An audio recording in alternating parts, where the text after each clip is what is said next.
For a special group of athletes, strength and agility is the name of the game. And like all those who qualified for the Tokyo 2020 Games, these sports persons have been forced to flex their muscles for another year. Let's find out what they've been up to and the challenges they've had to face to remain in shape.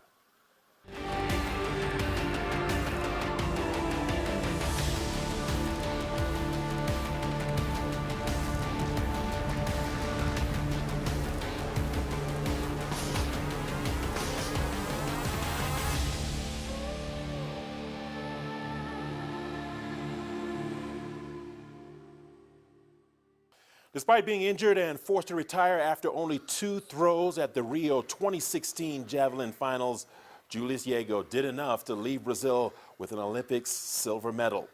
Well, having struggled with form since, the pioneering Kenyan athlete whipped himself back to shape only for the 2020 Tokyo Olympics to be postponed. Our correspondent CGTN Sedekisha Bandhu brings us more. The last few months have been unprecedented for Julius Yego.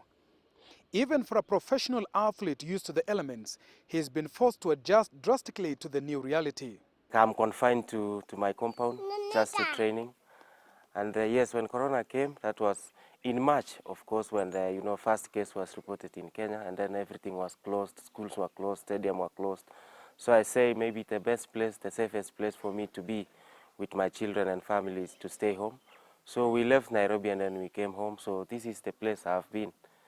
And it's been hell, At the first 2 months, I had no place to train. I was just in my compound with my family. The 2015 World Javelin Champion has been using his new set of gym equipment recently donated by the Athletics World Governing Body. Working out at home has attracted enthusiasm from his youngest supporter and son, Finn Keegan. Sometimes when I'm doing this kind of training here at home and then, it reaches a point where I want to take a bit of rest. He will come and tell me, no, Daddy, fanya. So he encourages me as well, and I think maybe he will follow my footsteps when he grow up. And he is forever with me whenever I'm doing anything. As you can see now, I'm sure he doesn't know what is happening, but he knows that there must be something going on here. He's always jovial and encouraging. What's Yego got for us in the third? Oh, he's really chucked himself at that. Oh, hello. That's way beyond... Popularly known as a YouTube athlete, Julius Yego stormed to the top of the game in the world 5 years ago during the World Athletics Championships in Beijing, China. The last 4 years have been the best of his life so far, before 2020 changed everything. The African Games champion has found himself isolated and lonely. He has become his own coach once again, spending time training days on end, alone in this vast sporting facility. We're just training to keep our bodies, get used to the real thing. Like for me, I have to train, coming here to throw javelin, just not to lose that rhythm and, and not to lose my technique. Because now we can't train in the stadium because of the rules we have, because of Corona. And yeah, I enjoy this training alone in such this big, field, very beautiful, and just training alone, a very big social distance for myself. In the finals of the javelin throw at the last Olympic Games in Brazil, Yego's throw of 88.24 meters was his first and best attempt, but also his last before he was injured.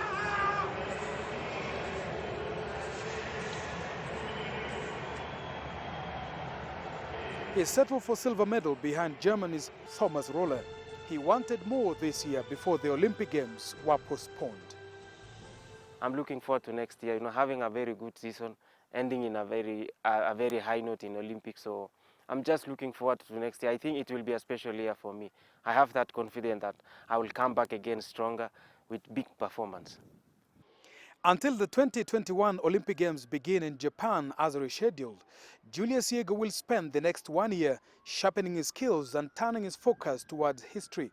Having been sidelined from the sport by the outbreak of coronavirus pandemic in 2020, the Kenyan javelin champion knows only too well that his aim can only be sky high. In the game of throws in Africa, no one knows best about the sticks than the current African javelin champion, Julius Yego. The former world champion, who is also the reigning Olympic silver medalist, says he's fully recovered from a nagging hip injury and is looking forward to a golden upgrade in the 2021 Olympic Games in Japan. Sedekisha Bandhu, CGTN, at the Eldoret Sports Club in Kenya.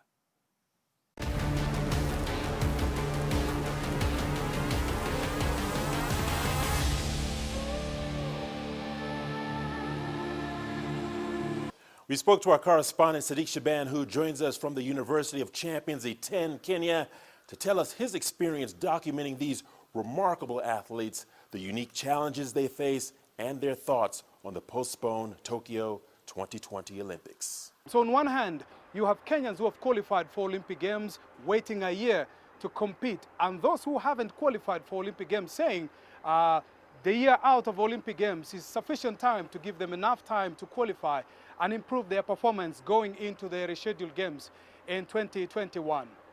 Right, Sadiq, speaking of 2021, let's talk more about the psychology of the athletes. What are their thoughts and feelings about the upcoming 2021 Olympics? Richard, I spoke to some athletes the few days I've been here, and some were pretty much disappointed earlier on when they heard the president of International Olympics Committee, Thomas Bach, saying that the spread of coronavirus into Africa was one of the reasons for the postponement of the game. So they felt a little bit unsure about those comments, particularly targeting Africa. So they're saying they're not so sure whether they're looking forward in some respect to their rescheduled games, because it appears as if the postponement of the games in March didn't have their interest at heart per se, but that as it may, some are actually looking forward to a better organized games and particularly better African qualifying tournaments for the 2021 games. Let's talk about your experiences. You had been forced to postpone your shoot for the stories a couple of times. As a reporter, what challenges did COVID-19 pose to you while pursuing your stories? And generally, what is the challenge of content creation during a pandemic? Richard, we've been here just very few days, and as you mentioned, we initially began planning for the trip down here in June, would you believe it? And it's not until last week that we were able to secure our travel here, and the reasons really are quite abnormal, if you will, the new normal, as they say. First of all, Richard, it was very difficult to get appointments for interviews and get approval to meet the athletes, because as I mentioned, the athletics camps are closed, so athletes broke camp and some moved out of these areas and went back to their rural homes. And Richard, we had situations where we made phone calls that were never answered, and we sent text messages that were never replied to by athletes who were fearing what the many unknowns about the coronavirus. As you know, it's still a learning curve for a lot of people, so they were not very sure how to engage with us. So as a content producer and as a content generator, it becomes very difficult when you're not able to get into that one-on-one space or a close space with athletes.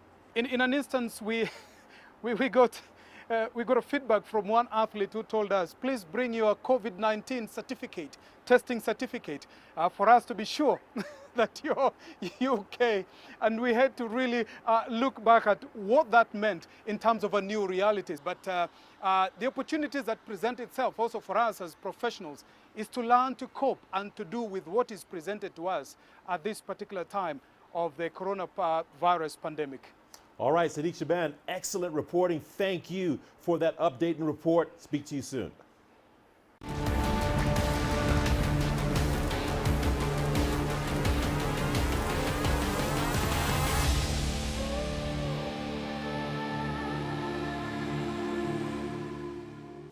On today's special segment, Olympics in History, we take a look at the first African country to ever participate in the Olympics.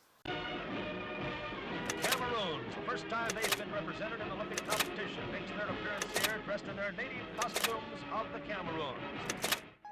Did you know, before independence, Africans participated under the flags of their respective colonial powers? But in the 1960s, more African countries joined the Olympic Games. This is because many African states were attaining their independence.